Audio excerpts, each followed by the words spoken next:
What's going on, y'all?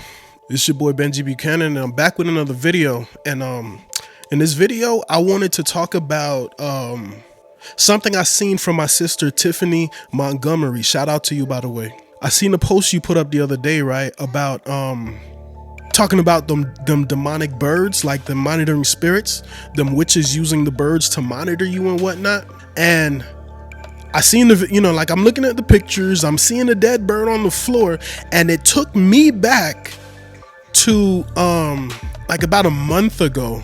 So I was having this dream, and in the dream I was walking through what looked like the woods, right?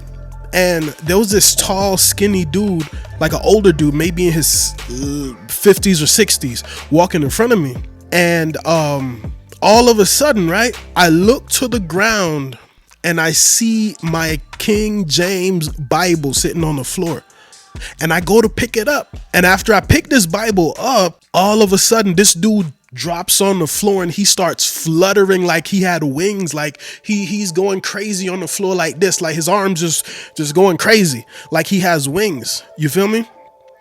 And at that same time, I kid you not, I heard a bang and it woke me up out of my sleep. But I looked around and I'm like, am I tripping? Did I hear something? So then I'm like, nah, I'm gonna go back to sleep, right? So that early morning, because I had to get up to take my boys to school, I go outside and there's a dead pigeon halfway under my car. I see feathers like scattered, and this thing is dead, like rigor mortis, dead under my car. And then it wasn't until later that day that I'm like, wait, I had the dream about the dude that was in front of me. The revelation I got from this dream was this dude was somehow doing or attempting to do witchcraft or some type of sorcery. You understand? And then the angels of the Lord that encamp around them that fear him dealt with that spirit, dealt with that pigeon, and dealt with that dude all together. You understand? I was surprised when Tiffany was talking about the birds that came to her house and crashed into her wall on more than one occasion. And that brings me back to the second time. So there was another day, right? And mind you, this was just a few days later. So to me, my spiritual antennas had gone up already. So I come home on my lunch break and I see this pigeon on the side of my house. I'm like, okay. And then it's just like limping, like it got hurt, just limping around the house. And I'm trying to shoo it off, like, yo, get out of here, right? And then it went to my neighbor's house, like just standing there, like just contemplating life. And then by the time I was leaving, going back to work, this thing was back by my house, right? And I'm like, all right, okay. So, in my spiritual antennas is up, and I'm like, I'm wondering, is this a natural occurrence or is this a spiritual thing taking place? So I'm like, you know what? Let me just go ahead and go. So I came back home. Now this thing is walking around my AC unit outside and like scared, like, oh snap, he's back. Right? So I'm like, all right, man.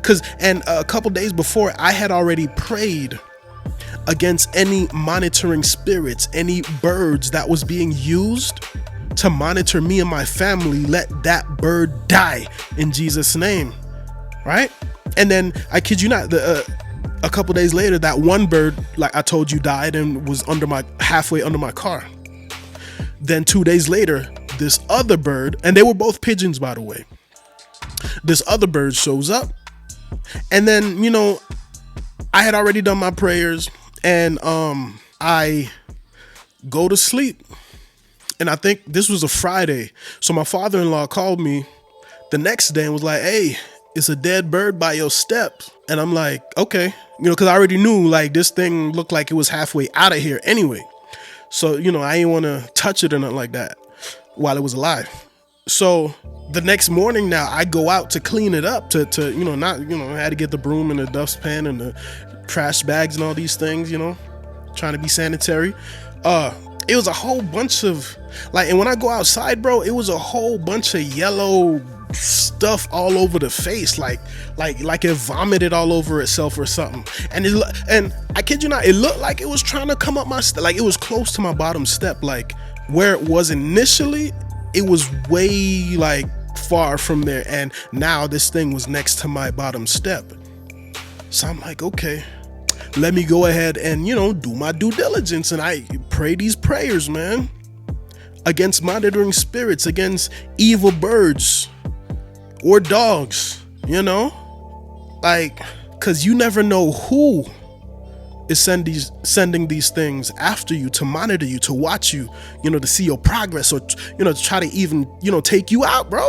You never know. So I cleaned that junk up and, I went by my business, right? And I take you back a little bit further, like back in like 2013, 2014, before I became Christian, because I became a Christian in 2020 officially, right? And one day, bro, this little puppy just showed up in my yard, like on the same side, like in my yard, just like looking all sheepish, and the weather that time, it was like cold and wet, and I'm like, man, I feel bad for the thing, On one hand, I wanted to bring that thing in the house, I'm thinking, oh man, I just want to help it out. I just want it to be warm. I'm like, but at the same time, something was telling me something ain't right, bro. Something ain't right.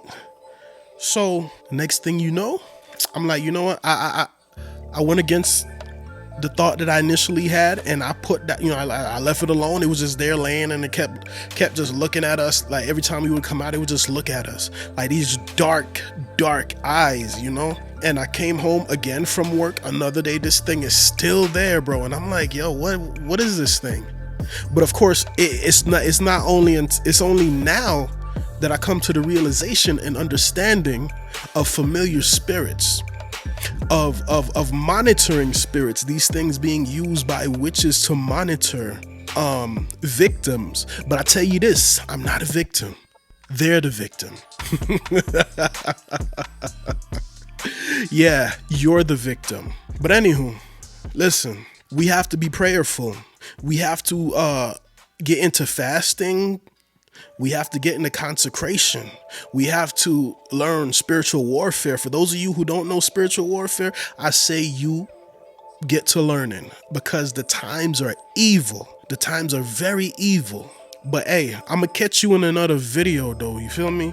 And like I always say, man, get out your flesh and get in the spirit. God bless.